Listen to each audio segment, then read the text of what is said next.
नमस्ते, मेरा नाम पूजा है। मैं हूँ गोवा, इंडिया से। मुझे जापान आए हुए 2 साल हो गए।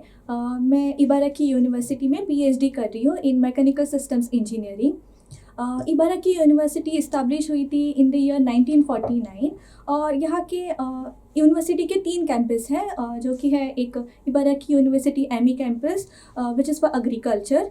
दूसरा है मीतो कैंपस जो कि है ह्यूमैनिटीज़ एंड सोशल साइंस के लिए। और तीसरा है फॉर इंजीनियरिंग हिताची कैंपस जहाँ मैं पढ़ रही हूँ। तो सबसे बढ़िया बात to study in Ibaraki university is यहाँ इंटरनेशनल स्टूडेंट्स के लिए ट्यूशन फ़ी की कोई दिक्कत नहीं है। और दूसरी बात जो है कि यहाँ का जो वर्क एनवायरनमेंट है वो बहुत ही बढ़िया है।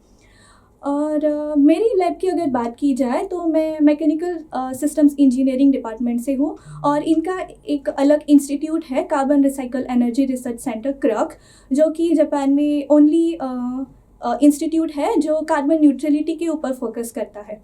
तो हमारे डिपार्टमेंट में जितने भी रिसर्च या एक्सपेरिमेंट्स होते हैं वो कार्बन न्यूट्रलिटी को ध्यान में रख के किए जाते हैं, जैसे कि कार्बन न्यूट्रल फ्यूल, कंबशन या फिर कार्बन कैप्चर। इसके अलावा हमारे डिपार्टमेंट में कोई सारे इंस्ट्रूमेंट्स एंड इक्विपमेंट्स जो है वो जापान के दूसरे यूनिवर्सिटी में नहीं है, जो कि प्लस पॉइंट है। सो इसीलिए बाहर के फॉरेन रिसर्चर्स यहाँ पे शॉर्ट टर्म विजिट के लिए आते हैं to do the research, like from Canada, France और इंडिया से भी आते हैं, जैसे कि IISc बेंगलोर कॉलेज से भी। इसके अलावा यूनिवर्सिटी के कई सारे कोलैबोरेशंस हैं with other universities in Japan और जापान से बाहर भी।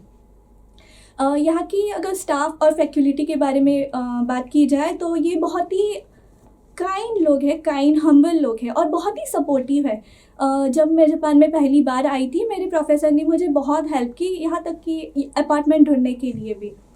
और ये जो कैंपस है वो हिताची में लोकेटेड है और ये हिताची बहुत ही सुंदर और पीसफुल जगह है। सो मुझे लगता है कोई अगर रिसर्चर है तो रिसर्च करने के लिए ये जगह बहुत ही बढ़िया जगह है। और इसके अलावा यहाँ के जो लोग हैं बहुत ही काइंड लोग हैं और इन्हें इंडियन कल्चर से बहुत ही लगाव है। और इबाराकी में अराउंड 1,500 इंडियंस रह रहे हैं और इनकी एक अलग कम्युनिटी है। सो हम साथ में मिलके बहुत सारे त्यौहार सेलिब्रेट करते हैं, जैसे कि Diwali, Ganesh Chaturthi, Christmas, new year, Pongal, यहाँ तक डांडिया भी। और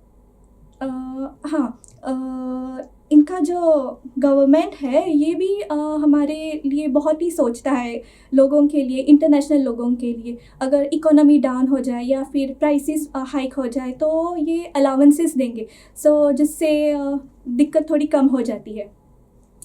और दूसरी बात, लोगों को लगता है कि जापान में अगर रहना है तो जापानीज़ जानना बहुत ही ज़रूरी है, लेकिन मुझे ऐसा नहीं लगता। मैं यहाँ पे 2 साल रह चुकी हूँ और इंग्लिश से हम गुजारा कर सकते हैं।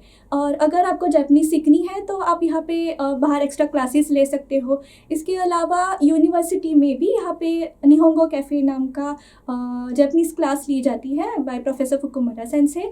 तो हम यहाँ पे और which is free of cost, और हम यहाँ पे बहुत सारे इंटरनेशनल बच्चे साथ में मिल के पढ़ते हैं। और ये जो मैंने दोस्त बनाए हैं ये बहुत सारे अलग अलग कंट्रीज से आए हुए हैं मेरी तरह। तो हाँ, और दूसरी बात खाने का, या आई एम फ्रॉम गोवा, सो मुझे सी फूड बहुत पसंद है। यहाँ पे मुझे कोई खाने की कोई दिक्कत नहीं होती क्योंकि यहाँ पे बहुत वैराइटीज़ ऑफ सी फूड मिलेंगे। दिक्कत होती है हमारे थोड़ी वेजिटेरियन दोस्तों के लिए, लेकिन यहाँ पे बहुत सारी इंडियन रेस्टोरेंट्स हैं और इंडियन ऑनलाइन स्टोर्स हैं जहाँ से हम ग्रॉसरी वगैरह ऑर्डर कर सकते हैं, सो इसकी कोई दिक्कत नहीं होती। सो दूसरा जो है कि मेडिकल एक्सपेंसेस इन जापान थोड़े एक्सपेंसिव होते हैं, लेकिन अगर हमारे पास हेल्थ इंश्योरेंस कार्ड है तो या इट्स वेरी गुड, क्योंकि एक्सपेंसेस बहुत ही कम हो जाते हैं। और आई होप जो लोग ये वीडियो देख रहे हैं और इबाराकी यूनिवर्सिटी आना चाहते हैं उनके लिए ये वीडियो बहुत ही हेल्पफुल रहा होगा। तो आइए मिलते हैं इबाराकी यूनिवर्सिटी में। धन्यवाद।